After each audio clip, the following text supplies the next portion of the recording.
Happy Tuesday evening, everybody. Welcome back to our social media feeds, Facebook, Twitter, YouTube. Thank you guys so much for being here.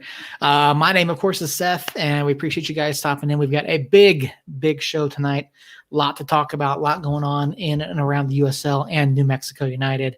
And we're just not even going to wait. We're not going to go through all of our normal nonsense. We're going to hop right into it. We're going to start our show. And a lot to talk about. So hopefully you're in chat with us here tonight. Get your questions and comments over there, and hopefully we're gonna have some really good conversations tonight about New Mexico United and all of the latest news. So let's get right to it. Ladies and gentlemen, welcome back to Somos Mas, the official podcast of Somos Mas and M, and your source for latest news and notes on New Mexico United. Holy crap! Yeah, exactly. Exactly. Oh man, I apologize, folks. We Jacob and I both have, and Earl may or may not have it up, but the Canada-Mexico match over on another screen, and Mexico is desperately trying to find an equalizer here in stoppage time. Anyway, it is Tuesday night. We are live. My name, of course, is Seth Bidoff. Joining me tonight, we have Jacob Terrell, Earl Nieto, full house tonight. Guys, it's been a week full of news and notes from around the USL Championship. And before we get into our discussions on that, I do have one burning question for you today. In the earlier match, which club had the bigger result, the U.S. or Jamaica? I think going to Jamaica and getting a point is, while maybe not what every fan wanted, I do think it's a decent result for the U.S. Sorry, this Mexico game is crazy. We should have started 5 minutes late so that we could finish this, but right. It's a decent result. It's obviously after the Mexico high, the game in Cincinnati on Friday. It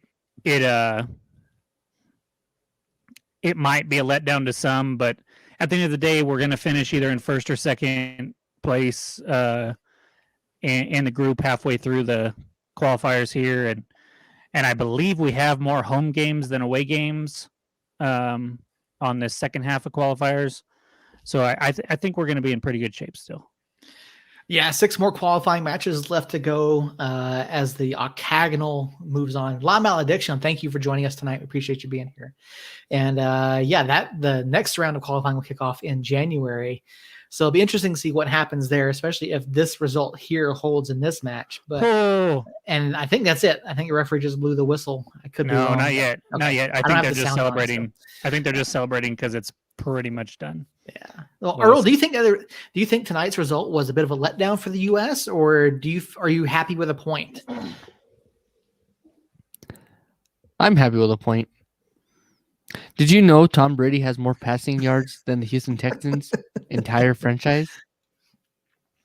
Just this season, or no? I think in his lifetime. Okay. That's impressive. I did not know that. Well, now you do. All right, Earl, thank you for that very early interruption there. And guys, it's just been so much happened. The coaching carousel is in full effect within the USL. We know that Troy did not have his contract renewed. And this week, New Mexico United announced a coaching change. Mark Lowry left El Paso. Paul Dalglish left Miami FC. I'm sorry, the Miami FC, Earl. I do apologize. Yeah, get it right. And so, yes, I mean, changes are abound. And not only did Mark Lowry leave El Paso, he went to Indy. And we're definitely gonna talk about that. And so we've seen some other changes as the season progressed. We saw Orange County already make their change with their new head coach. And just so you guys know, I have these books right over here behind me. The Modern Soccer Coach 3-in-1, talking about positioning and specific positions and things like that. And I have Inverting the Pyramid. And so if Mark Lowry is listening, these books are his. If he wants to borrow them, he's going to have a hard time over there in Indy.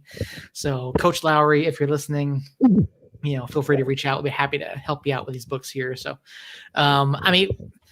this was a massive change for El Paso. And I know Harry kind of tweeted out that even in the off season that El Paso pulls bigger news stories than we do. And I mean, how do you guys feel about this change? Do you feel like Mark Lowry really accomplished everything he wanted to? And why Indy? Indy's not. Why would he go to Indy?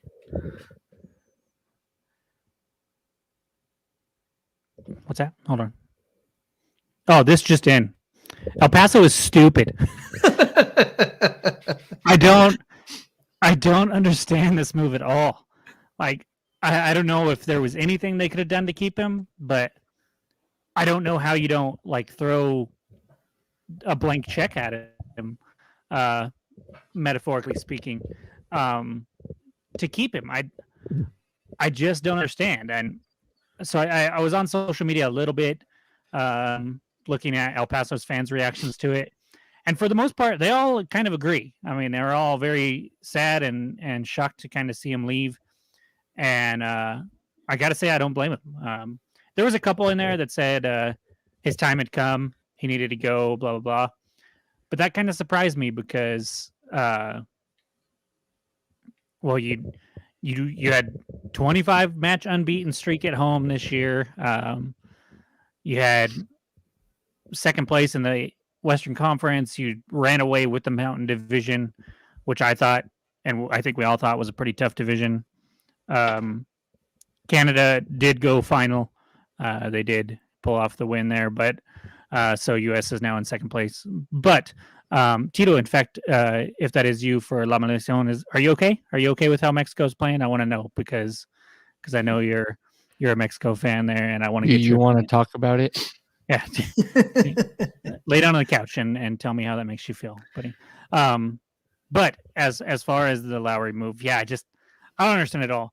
I can maybe see him wanting to go to Indianapolis instead of living in El Paso. I don't blame him there at all.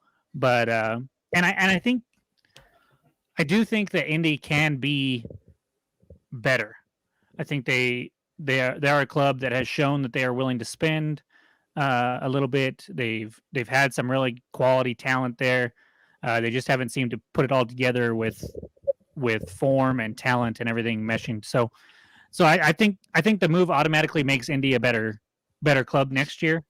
And hopefully he takes some of these freaking El Paso players. Maybe he takes Yuma. Maybe Yuma goes to Indy. I would not mind seeing that at all. Well, there is some speculation on social media that Diego Luna may be on the way out as well, based off of a post that he made over on Instagram. If there's a God, please. Would you rather Yuma go with him or Luna go with him? Can I stick a nail in my eye and call that a good answer? No, you got to give me one. I'll take both. No, you got to give me one. You son of a bitch, you put me in a spot. Oh, Canada. Sorry. I think I would rather have Yuma stay in El Paso and Luna go camping in fucking Indy. I'm gonna turn to Owen Wilson here for a minute. Wow. Only. Wow. Wow. Wow. Anyways, sorry. Go ahead. All right, you done? Wow. Okay. Hey guys, it's me, Steve. Wow. No. Only I say that only because Luna can score, and that's what United doesn't need is people to score against them. So yeah, if Luna takes off, I would not be heartbroken. If Yuma were to take off, I would not be heartbroken.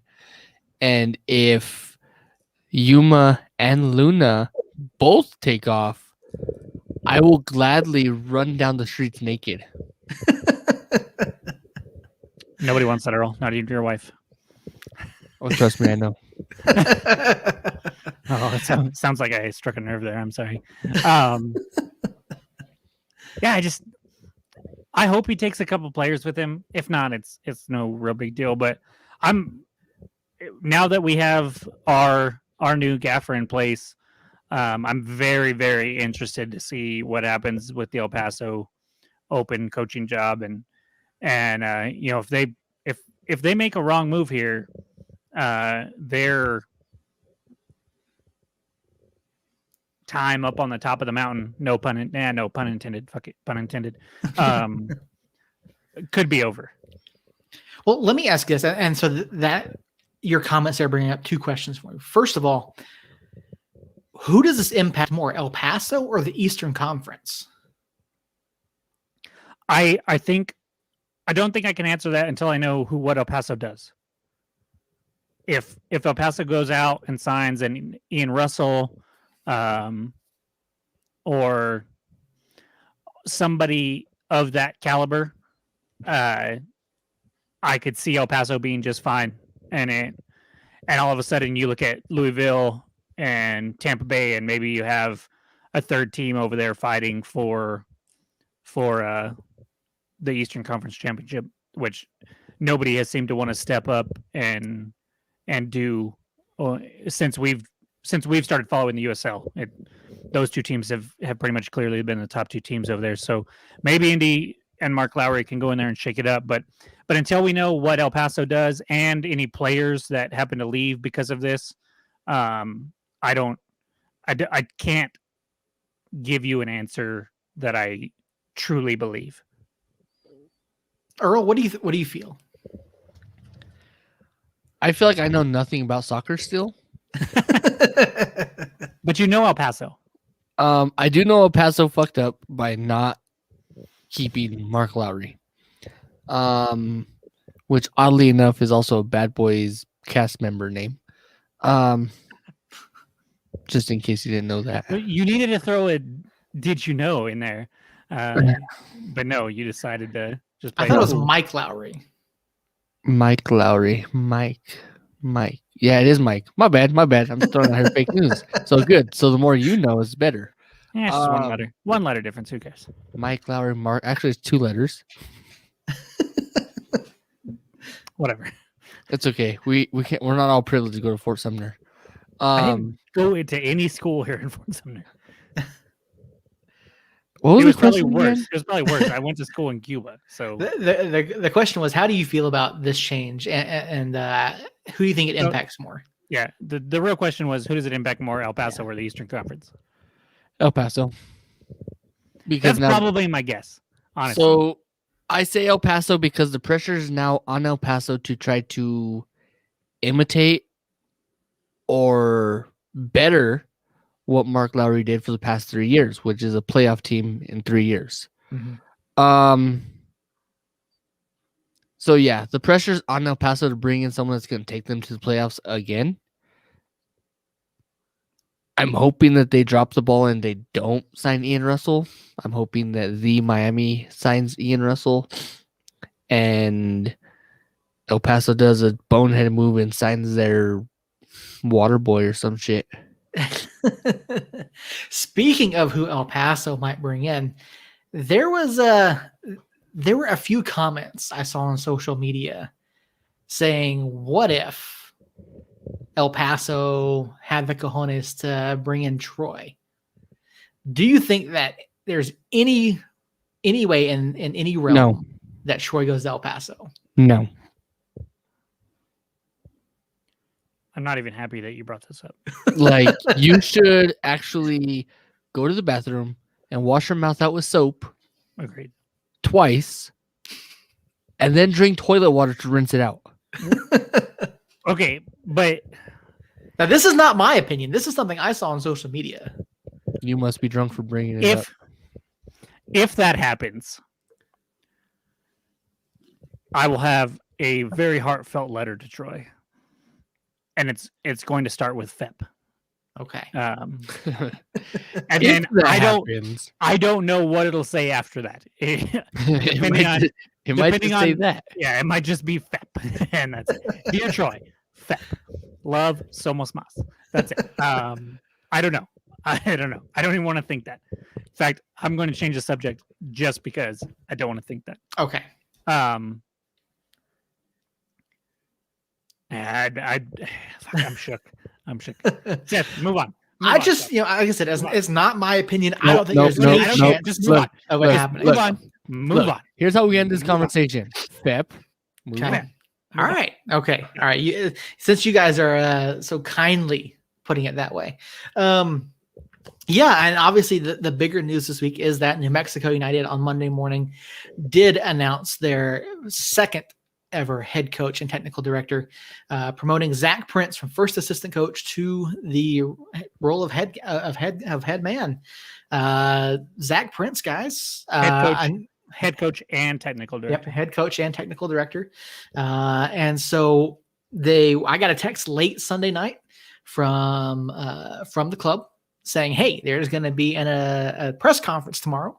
I said, "Okay, I'll be there." And it was down at the team store. And if you haven't listened to it already, we do have the full audio from the press conference up on our feed. I'll go ahead and pop that link over in the chat so you guys can go take a listen to that if you haven't already. We're already at like 20 something listens to that episode, to the press conference. So in less than 48 hours. So that's pretty impressive. But yeah, Zach Prince was announced, came out, and honestly, I was impressed with what he had to say and the way he addressed the issues that we had this season. And looking at the reaction across social media, there seems to be a fair amount of positivity, but there are also some folks who are kind of not so sure about this hiring. Now, I wasn't against the hiring. I thought that we might go for someone with a little bit more experience because obviously Zach has never been a head coach before. What was your initial reaction to the news that Zach Prince had been promoted? I think it made perfect sense to me in a family sense, and like looking at it from the Somos Unidos side of the team. It's somebody that's been here all 3 years, has been instrumental in the HPP program or the HPP and the academy and with the first team. I mean, when I did go to one practice this year when they had it open for media day before the season started, and I was somewhat surprised at how much Zach led that practice. I wasn't sure how that necessarily went behind the scenes, but it was clearly Zach out there on the pitch going, okay, you need to be here and you need to be here. And when the ball comes this way, you need to go that way. And Troy was kind of just standing off, not doing nothing. I mean, he was coaching other players as well, but it was mainly Zach. And so from that aspect, it made a lot of sense.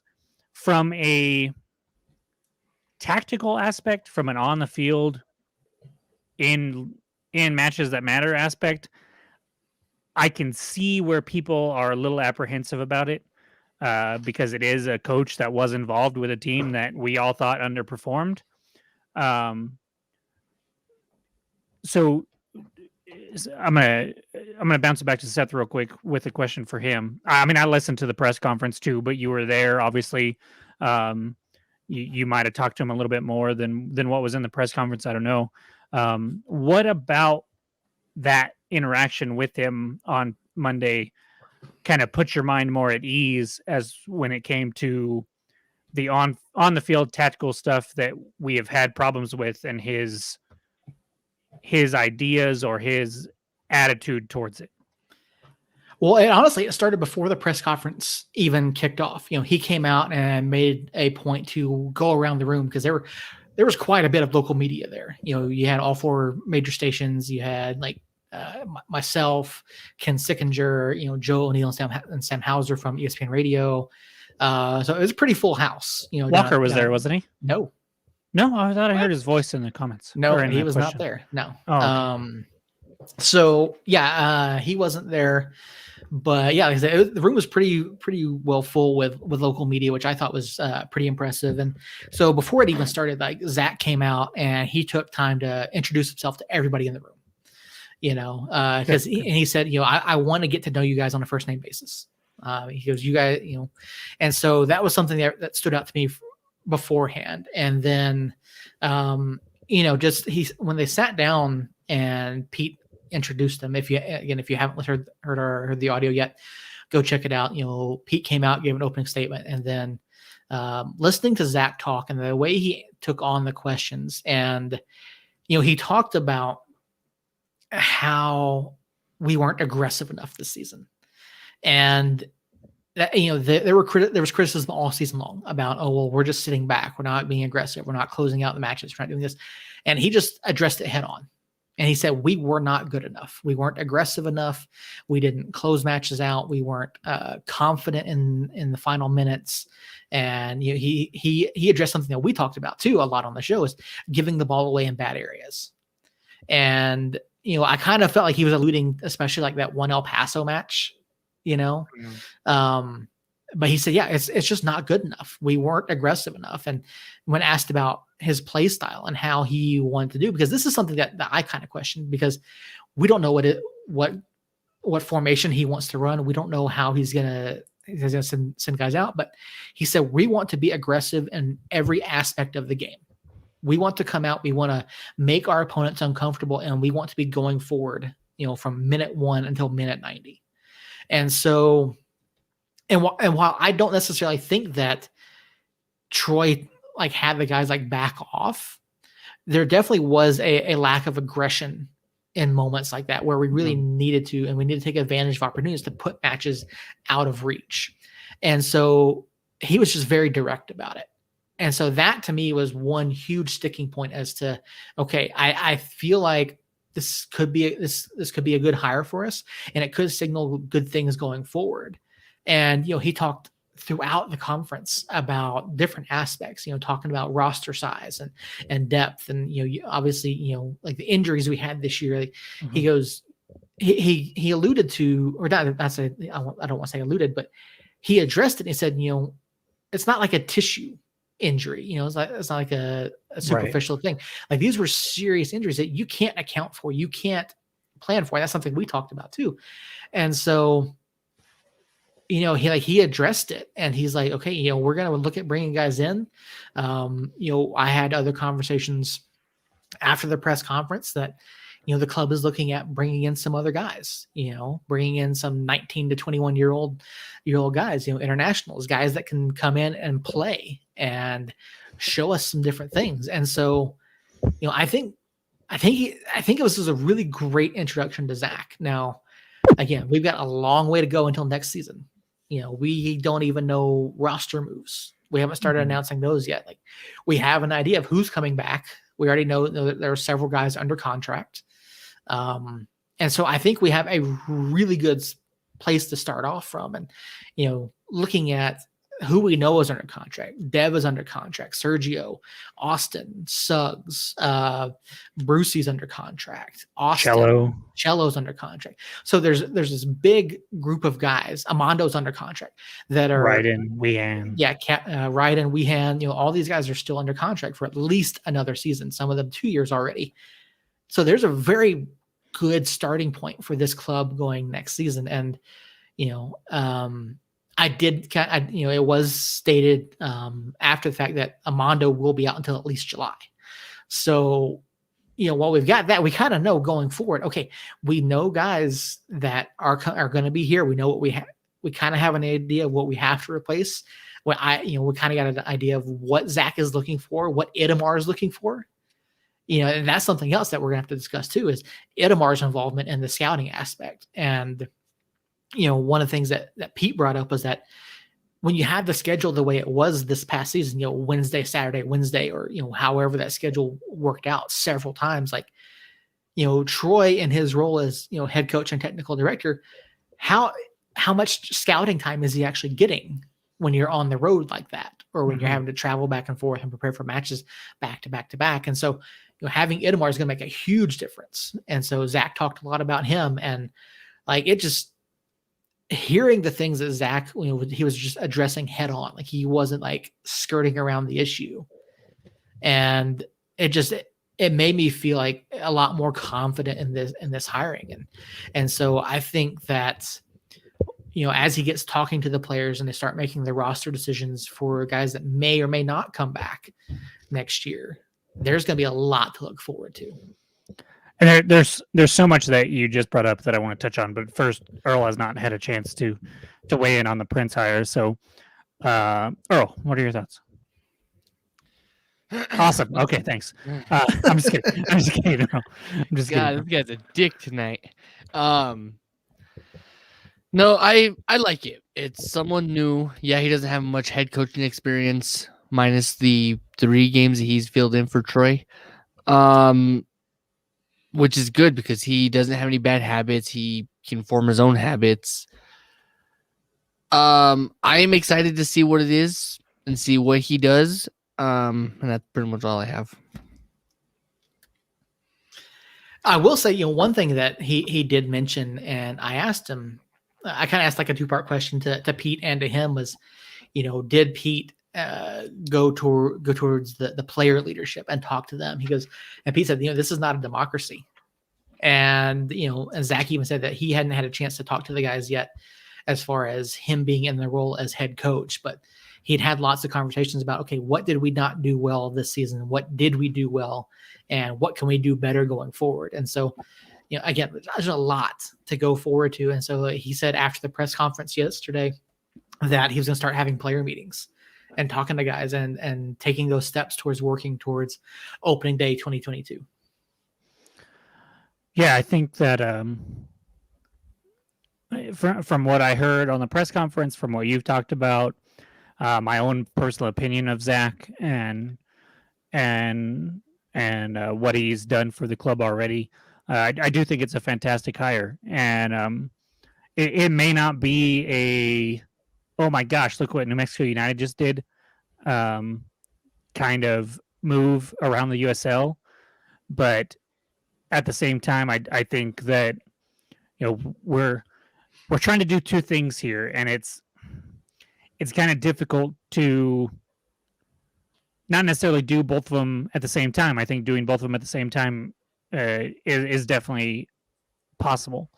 But when you're trying to build a winning program on the pitch and build this family atmosphere in Albuquerque and the state of New Mexico, you had to be real careful on who you hired as the next coach.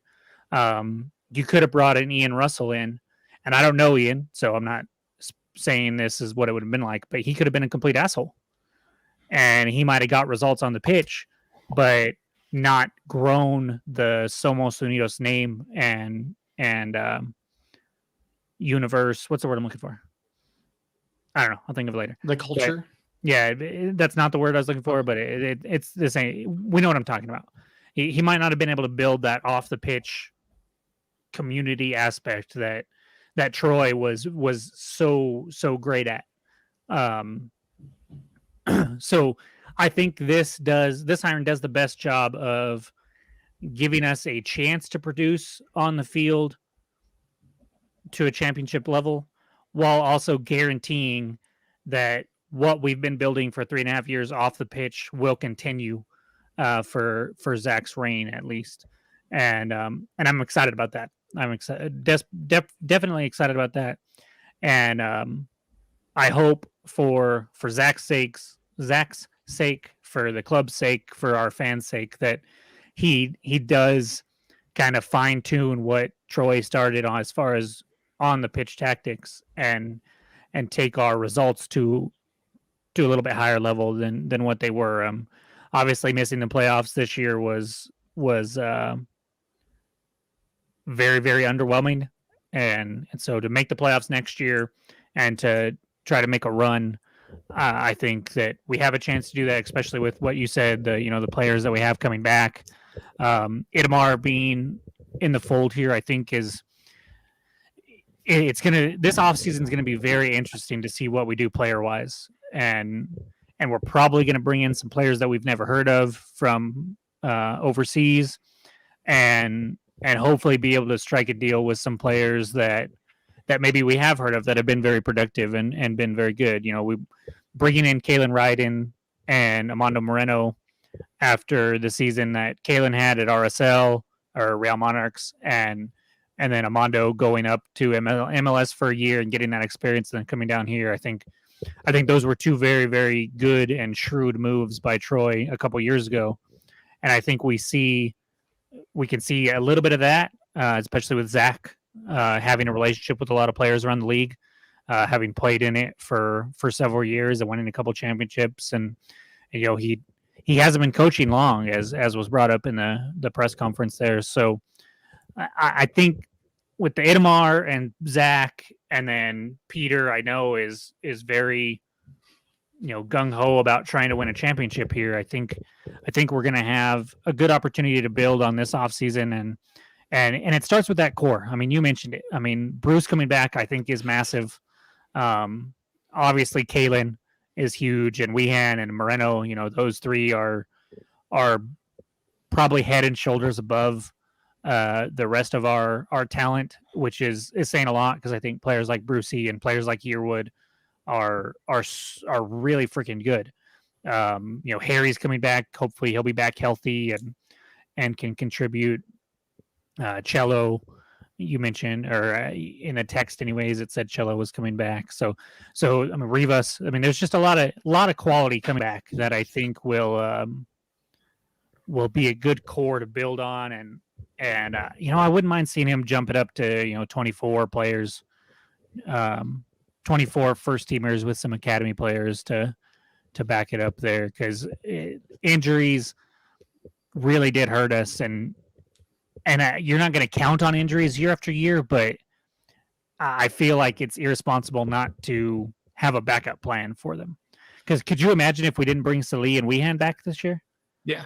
Where would we have finished? I mean, we might not have even been anywhere near a playoff spot if Wehan doesn't come back. So yeah, those are some things that I tried to ask about, and Zach was pretty straightforward about it. He said, I asked him about having a smaller roster and what his plans were for rounding out the roster, trying to fill it out a little bit more. He said, there's not a set number that they're shooting for, but there's a range as far as number of players. And he did say that having too large a roster is not a good thing, because then you have a lot of guys just sitting around not getting that play time. But you also don't want to have too small, because then you have the same 11 guys week in and week out, and that doesn't work either. And so like I said, there's a range in the number of players that they want to have on roster, between the academy, incoming potential collegiate players, incoming transfers, and whatever the possibilities that Itamar opens up for the club, and Pete, in an answer to another question, Pete said that there's discussions between Zach and the ownership group and Peter and Itamar about potential signings and players, and that ultimately the final decision falls to Zach. And so if Zach says, this is a guy that we need that's going to be a difference maker for us, let's bring him in, then obviously Peter's willing to spend the money to get it, to go out and get these players. If Zach says, hey, we need this guy is going to be a difference maker for us. And so that's something that we really didn't hear the first two seasons, from Troy or Pete, talking about that aspect of it. And so to hear that Pete, is willing to go out and spend the money to bring in players that Zach feels is someone that's going to benefit the club and be a fit for the club and what we want to do, that they're willing to go out and get them, which I think is great to hear. Earl, with the players that we know are coming back, with the players, let me rephrase that. Sorry. 3, 2, 1. With the players that we aren't sure if they're coming back, is there one or two that stick out to you as we really need to bring them back? So you're looking at names like Tete, Hamilton, Guzman, Azira, Tenari, Najim, Schmidt.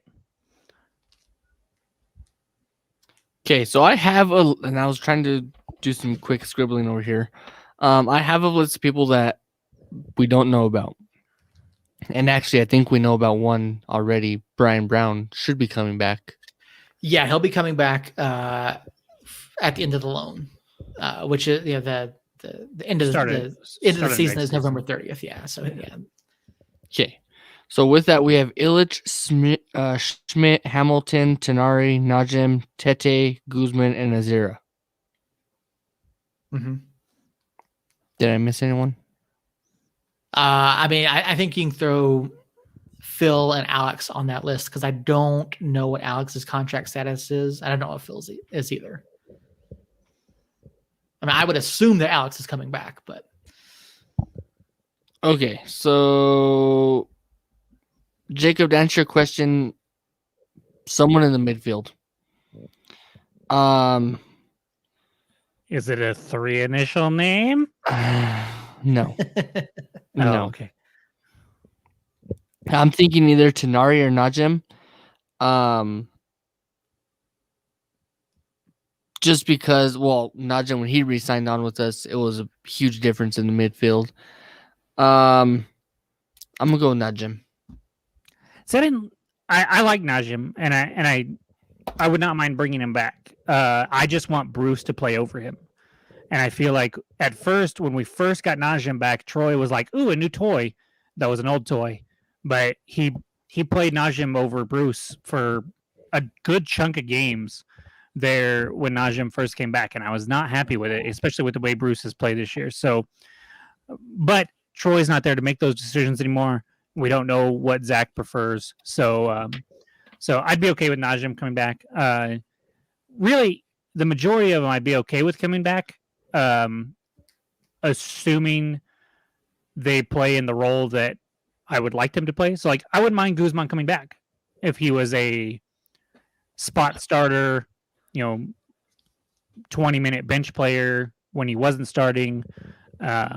See, I wouldn't mind Guzman coming back either if he was like the water boy. Oh, okay. There's the caveat. Azira, I think, was a great leader. He did great things on and off the pitch there. In a lot of ways, he did make some mistakes that we've pointed out throughout the season and stuff, but he was never signed to be hey, Mike, go out there and give me a full 90 for 4 matches in a row. That wasn't why he was brought in. So I wouldn't mind him coming back. I think the biggest names on there though are obviously Alex, unless Cody comes back. He hasn't gotten a whole lot of opportunity up there. Yeah, I know, but he posted though playoff time. He was out there practicing. I think he's having a good time up there, but I wouldn't mind him coming back and getting another shot to show MLS teams that he is worth, a second place or a second spot on the depth chart at least. I think NYCFC has a pretty loaded netminder room there, so maybe he comes back and and can prove himself again and then get another shot there. But quick sidebar, I would not mind seeing Ketterer go to Indy whatsoever. But anyways, I digress. And then I think Tete, man, he was instrumental in the second half of the season defensively for us.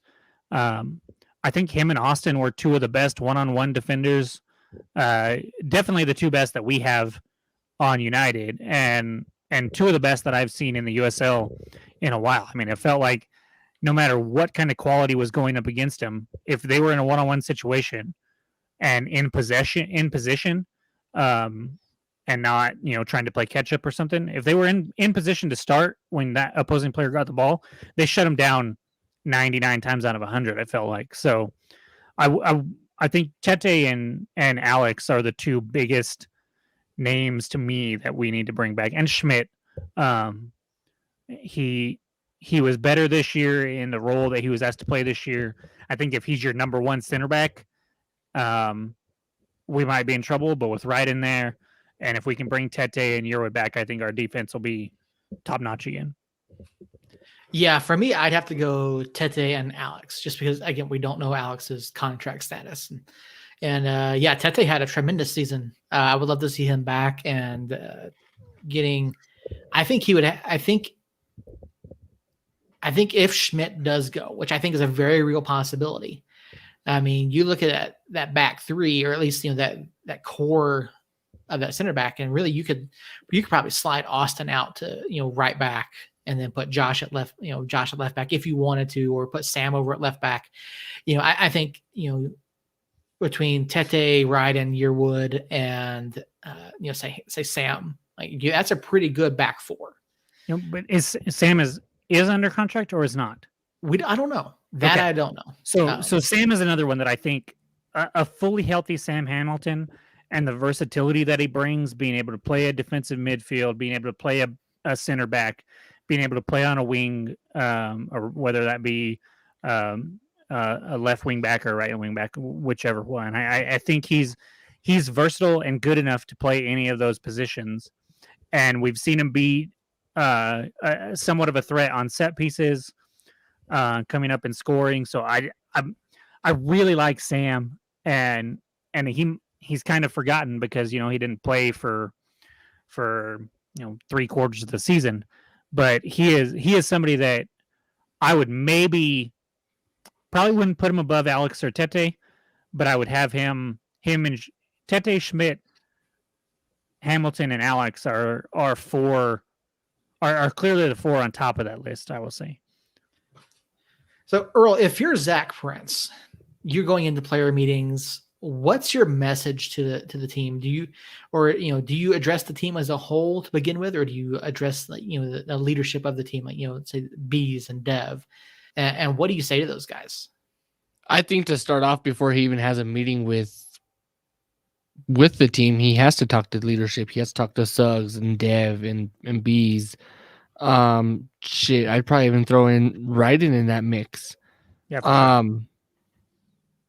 Just to at least gain their trust and let them know, hey, look, this is what I'm looking for. This is where I'm going. And that way the team leadership can preach that same message to get everyone else sold in and bought in on what Zach has going. I don't think there's going to be a lot of... I don't think there's going to be a lot of convincing needed to be done. I'm pretty sure that's kind of why Peter went with Zach, is because the team already knows who Zach is and what they have going. So I don't think there's much convincing that needs to be done, but there might be a little bit because now Zach's the guy and he's not like the sub.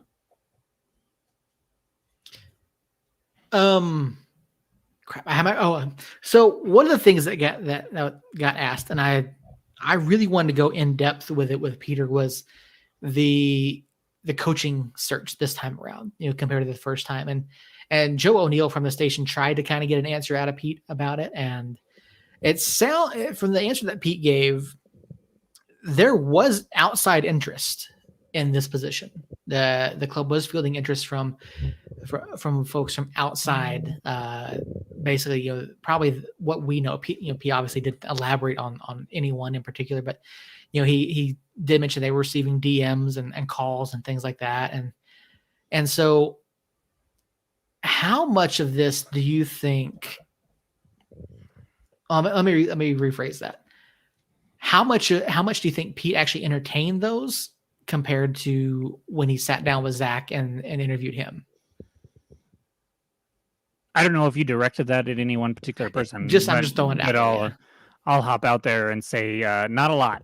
I don't believe. I don't think there would have been a name out there, barring like we talked about two coaches from the MLS. What the heck? Who was it? It was Luchi Gonzalez and Tab Ramos. Yeah. If one of those two were to reach out to us, maybe he would have given it second thought.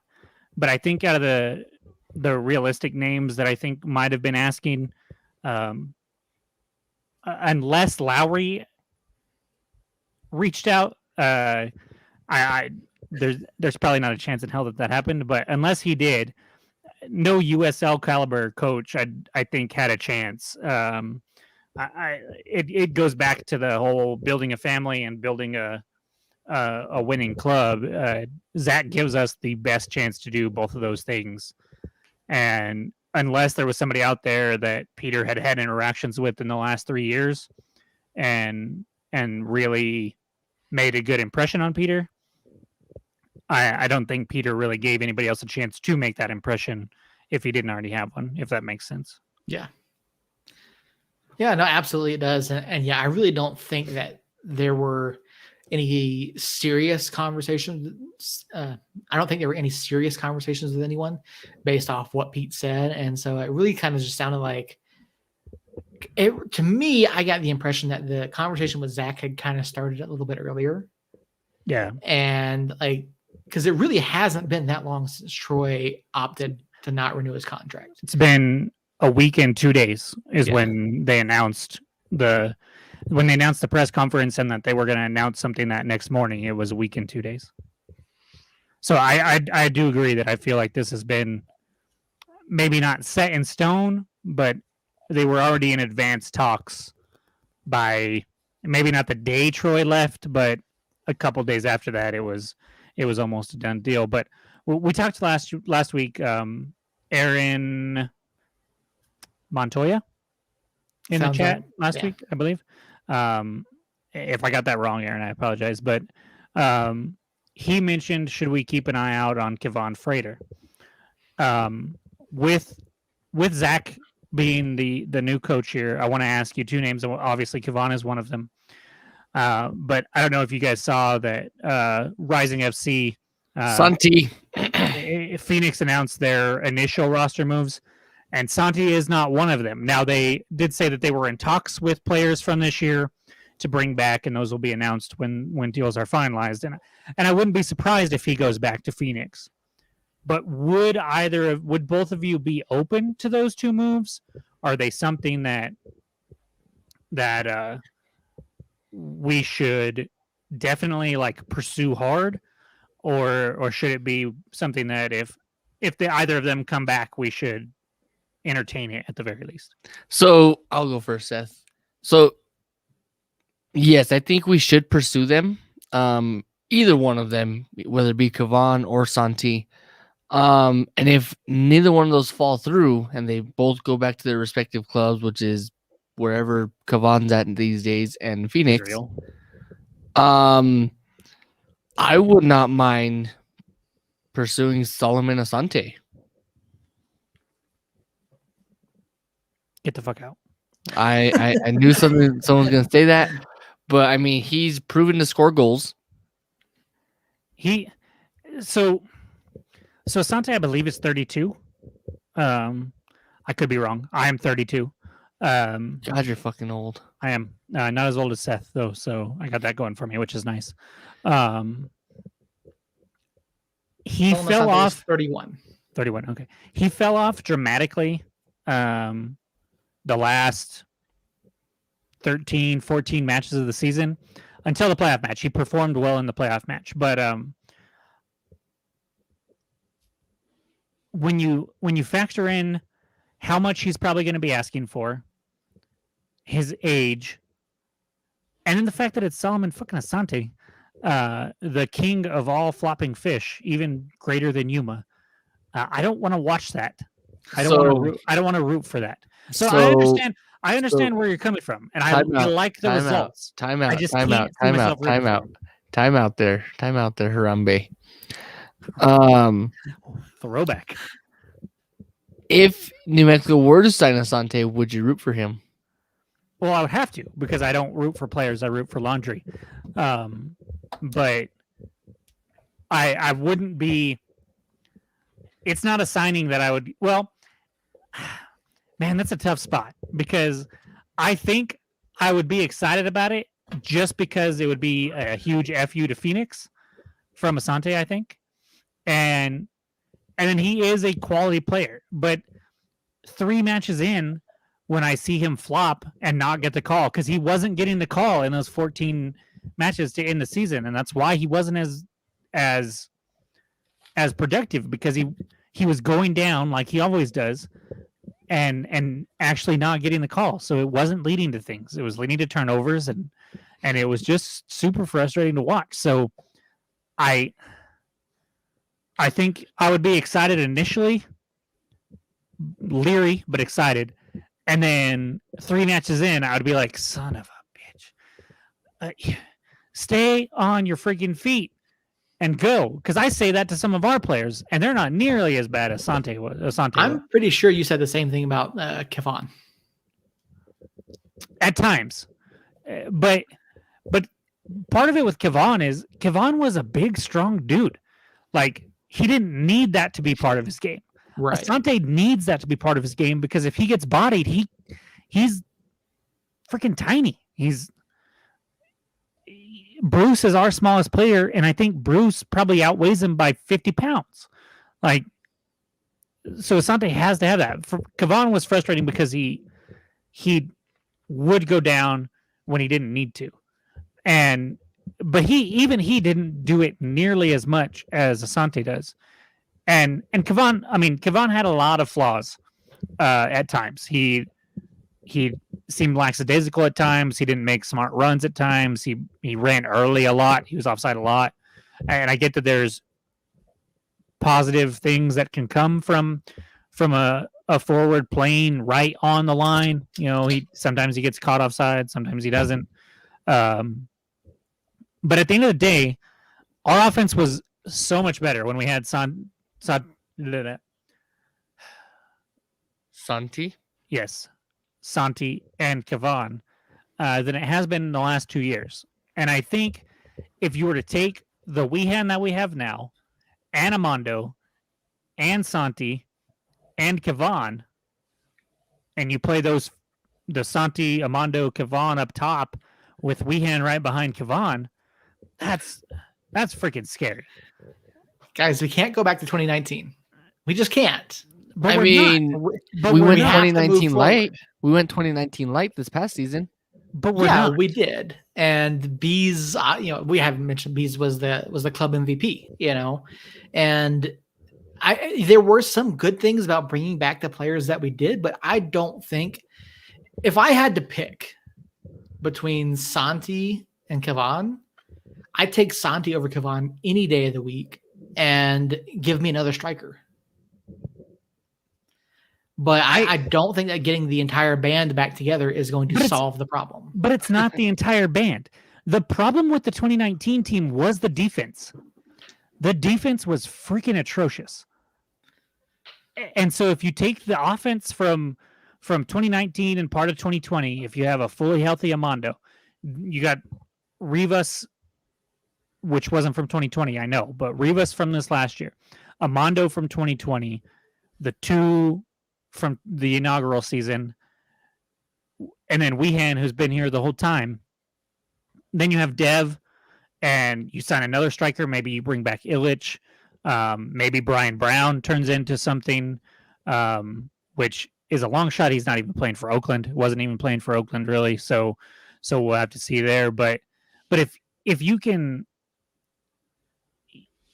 as much as we shit on Santi for leaving, and as much as we shit on him for saying to force him to go left instead of being able to cut back to that right foot, you can say that all you want. He's proven time and time again that even if the scouting report, he can get to that right foot, not necessarily at will, but more often than not.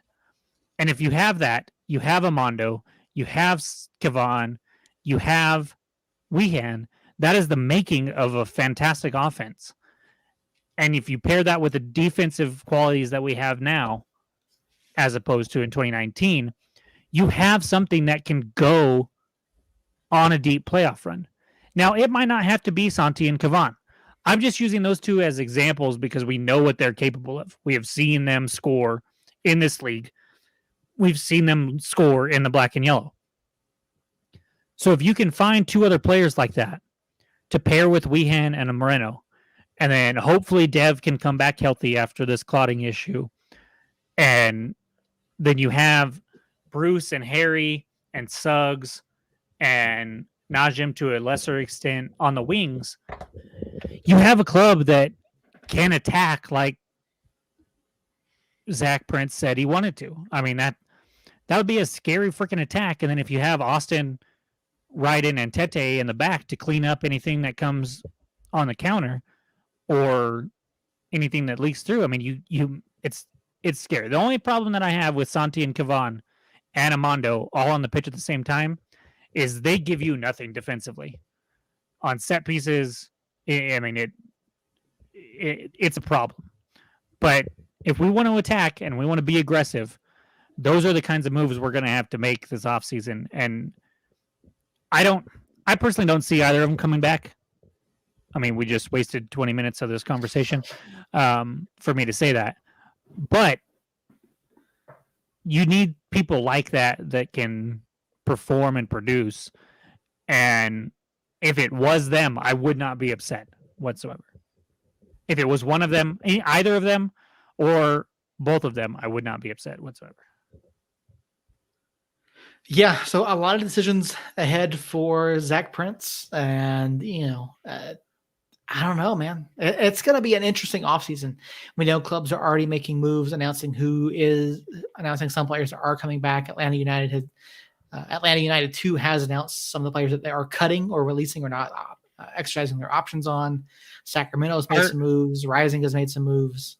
Sorry, is ATL UTD 2? I just like saying that.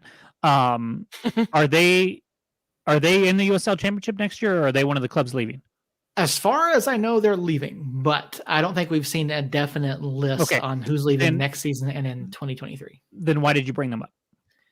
I'm just talking about clubs that are clubs are already announcing postseason roster moves, and so just to say we're going to be seeing a lot of stuff coming up over the next few months, and so clubs are already making moves, and if you're, I got one more question for you guys, Earl. If you're Zach Prince, aside from sitting down and talking with the current roster, what is your number one priority this offseason? I don't know. See, I've never been a head coach of anything, so I could not tell you.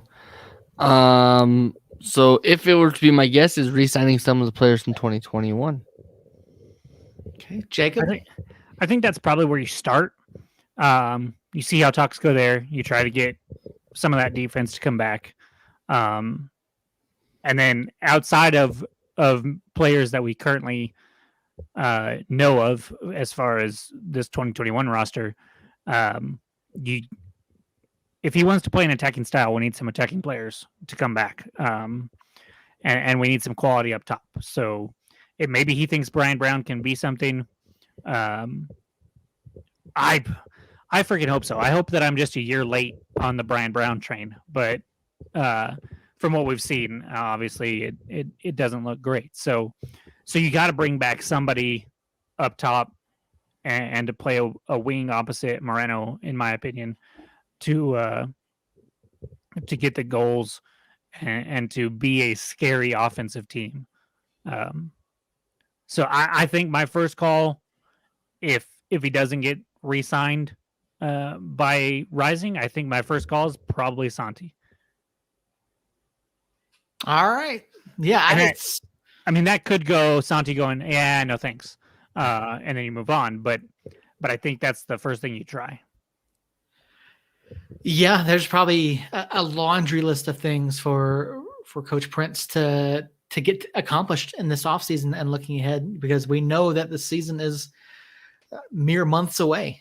With any luck, we will be back to a normal schedule next season.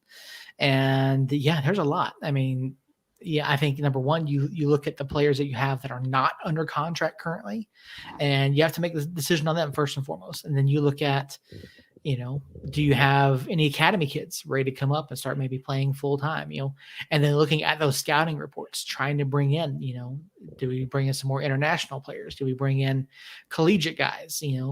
There's a lot to take in, but I think the number one priority is, talking to the club, getting the leaders on board and ready to go, and just move forward from there. Try to look for those pieces that we need.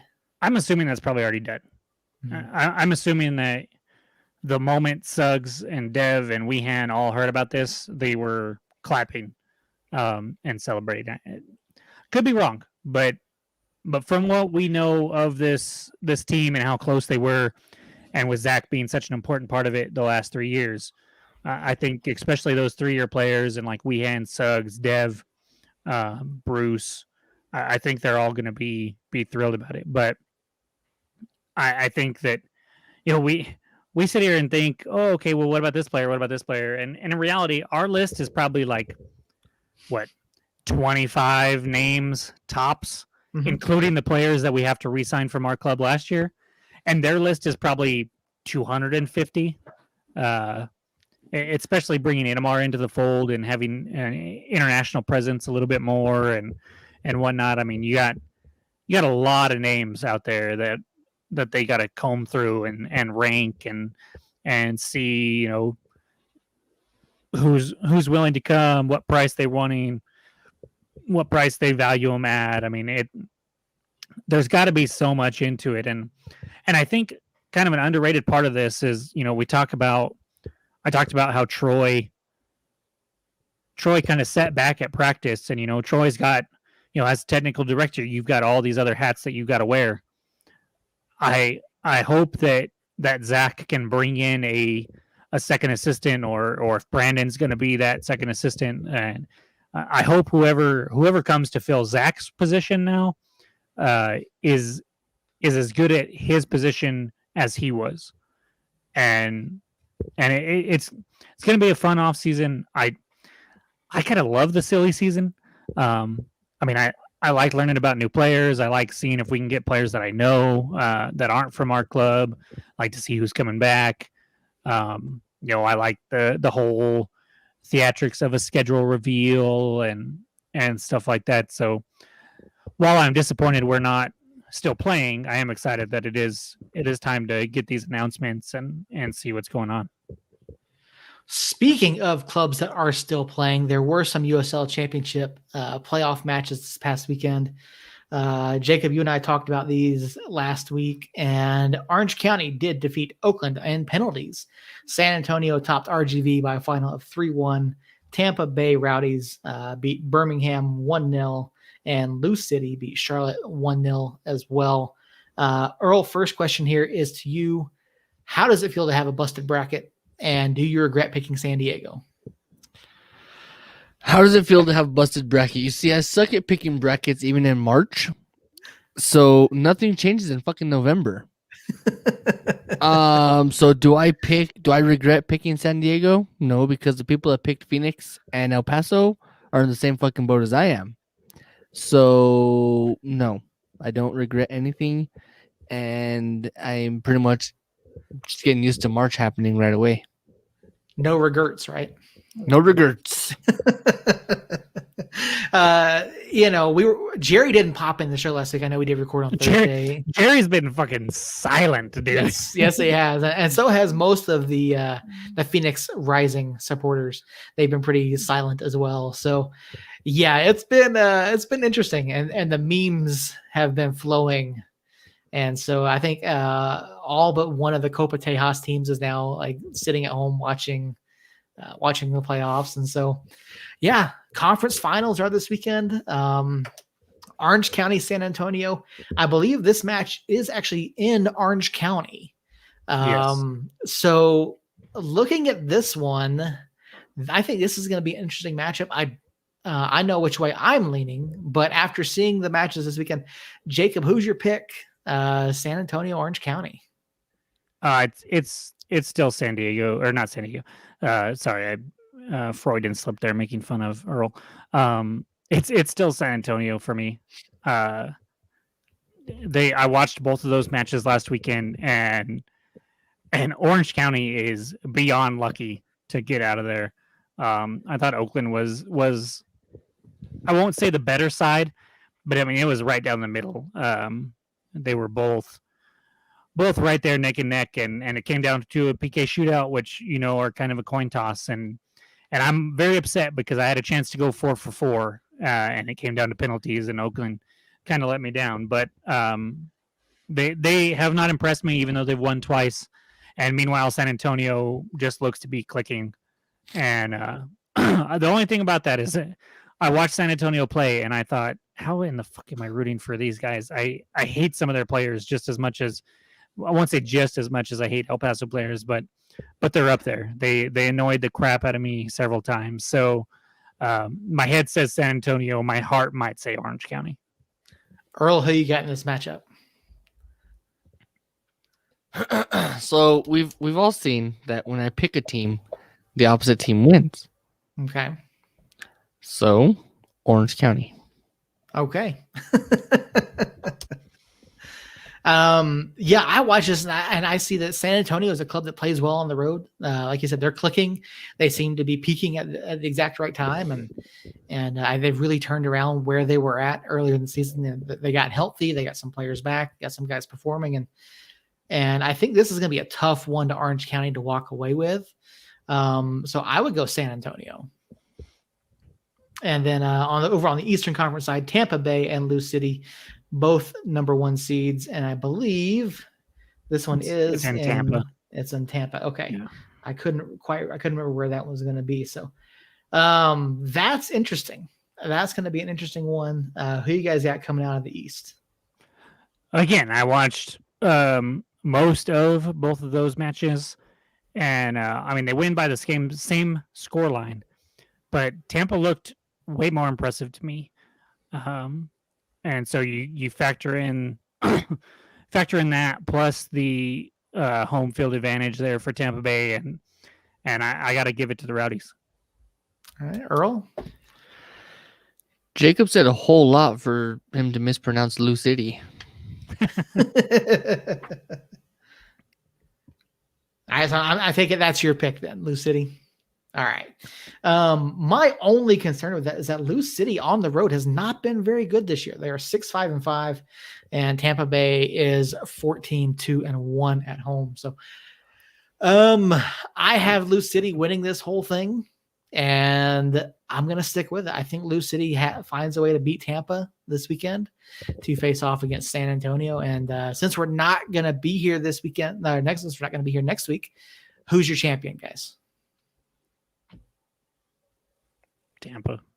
Tampa. All right, Earl. Well, I can't say Tampa because I have Lou City beating them. So Okay. Lou City. All right. Yeah, I've got Lou City. I can't turn my back on them, and I'm one of I think 8 or 11 folks still remaining in USL Ponies Pick'em or Survivor pool over on Twitter. So I took Orange County in the last round. I took Tampa Bay in the first round. So I am hoping for I'm hoping for San Antonio and Lou City to pull this out, and then I got Lou over San Antonio in the final. So that's where I'm at. And the USL Championship final is going to be a lot of fun to watch. I will be out of town. Hopefully, I'll be able to watch that one while I'm out. But When is the final? The 28th, I believe. Oh shit! Don't be the 28th. I think it's that Sunday, right? Let me double check. I've got the website pulled up here. Yeah, the 28th at 8:30 p.m. Oh well, I will not be watching it live. At least that is our anniversary dinner at top of the world, at the top of the stratosphere in Las Vegas. We will be there. That is 8:30 Eastern time. Yeah. So if that's the case, then it will be 5:30 over there. Oh, Yeah. I don't think we go till 7, so maybe I can sneak a little bit on my phone. But I will eventually watch it, and I will have some comments when we get back. And yeah, I think if that's how you played your Survivor pool, I think a San Antonio pick this weekend and then a Louisville pick next weekend. Or can you pick Tampa Bay if Tampa Bay wins? No, you can only pick each team once. And you already picked Tampa Bay? I already picked Tampa, yeah. So if you pick San Antonio now, and then it's San Antonio and Tampa Bay, you're screwed, huh? Yeah. Well, that sucks. You better hope Louisville wins then. Yeah. I'm hoping for that. But yeah, no, it's been a fun season. It really has been. I think these are some of the best teams in the USL, especially here towards the end of the season. And so the final 3 matches of the season are going to be fantastic to watch. And before we do get out of here tonight, I do have one more thing with you guys. NFL Pick'em update. This week, everybody was on fire this week. Even Tyler was had a couple off weeks. Our questions this week: Raiders Chiefs over under 52 points. Wait. You said Raiders Chefs. I did. Stupid autocorrect. Raiders Chefs over under 52, which was pulled from the ESPN website. Everybody took the over except for Jacob for some reason. Jacob took the under, so everyone except for Jacob picks up a point. Sucker. Better completion percentage, Patrick Mahomes or Derek Carr. This one ended up being a lot friggin' closer than what I expected. Derek Carr had like a 71.24% completion percentage, and Pat Mahomes was dead on 70%. So everybody except for Tyler took Derek Carr. So everyone except for Tyler picked up a point there. More tackles on the night.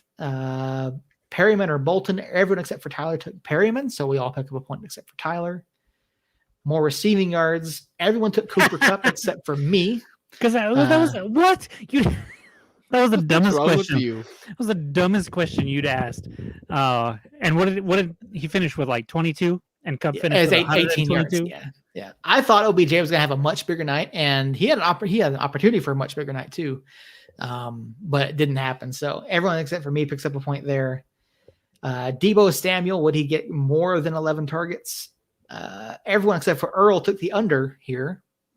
Earl took the over, so everyone except for Earl picked up a point. And then the bonus question. The bonus question here was, would OBJ get more than 3-point returns? Because there were a lot of articles that came out stating that the Rams were looking at using OBJ on punt returns. So I thought this would be an interesting one here. Everybody took the under. Everyone picked up 2 points. So for the week, Jacob, myself, and Earl all picked up 6 points. Tyler picked up 5. Current standings in last place, Tyler with 36 points. Third place, Jacob with 38. Second place, Earl with 41, and myself in first with 43. So that's where we stand through 10 weeks. This game's rigged. I just want to say to the fans out there that until this week, Seth was not sending us what he picked. So I'm not saying he cheated, but I'm saying he cheated. Once again, this game's rigged. I'm saying he was sending them to begin with, and I was winning, and then he stopped sending them, and now all of a sudden he's winning. Earl and I were tied for last for like 4 weeks in a row. Then me and Earl both went on a hot streak. Yeah, because you stopped sending us your picks. You and Tyler having off weeks did not help either. So no, it did not. No, but I'm just saying. I didn't see any answers for like 3 weeks, and those are the 3 weeks that all of a sudden you took the lead. There is no collusion. There is no cheating whatsoever going on in this. If there was, I would remove myself immediately. Don't you think a cheater would say that? I mean, I've heard it before in January. Fair enough. I think that was a shot at Tom Brady, but I don't fucking know, so I'm just going to ignore it. All right, sure, we'll go with that. So I'll get questions out to you guys either tomorrow or Thursday for this weekend's games. And I think that's going to do it. You know, the new era of New Mexico United is underway. Zach Prince at the helm now. And we are still waiting on our season-long lineup game that we played with Jacob. Yeah, that's probably not going to happen. I'm just going to buy you guys 2 beers. And speaking of which, you already owe me a beer, so I know I do, but I can't remember what we bet on that I owe both of you. We took a gamble on my fantasy league, which I'm sucking, by the way. I lost 2 in a row. It was that one. On who would be better, Pat Mahomes or Baker Mayfield? Keep in mind, turns out I was wrong by a week. This is Baker Mayfield is also playing with a fucked up shoulder still. Okay, but this week that was not the case. Yeah, this was 2 weeks ago that we talked about it. I could have definitely used those 6 extra points. You said you would have lost anyways. I would have been nicer. You still would have lost, though. I would have still been in first place because of my points gained. By 6 points? Come on, Earl. Yeah. Okay. Now I'm in third place. Okay. Anyways, nobody wants to hear about any of our fantasy teams, despite the fact that I really want to talk about mine. I'm going to not. No one wants to hear about Jacob's fantasies. Exactly. Whoa. No. Anyways, so yeah, I will. Last I checked, it was basically we were all within 2 points. Granted, there was a lot of games after that, so I'm just going to give it to both of you because Okay. I really don't want to go back and do all the math. So I'm in another conundrum. Oh, okay. Patrick Mahomes against Dallas's defense. The answer is Mahomes. Baker Mayfield versus Detroit's defense. Baker. Or Aaron Rodgers against Minnesota's defense. Baker. How do you have those three quarterbacks? Why do you have those three quarterbacks? Look, because Aaron Rodgers went down on COVID, so I had Okay. to pick up a second one. Okay. Well, you had Mahomes. Yeah, who sucked a fucking egg. Okay. Timeout. Who I really want to know. This is the only fantasy talk that we're going to do. But I want to know who your running backs are, who your top 2 running backs and your top 2 wide receivers are in that league. So my running backs, Yeah, that's what I asked.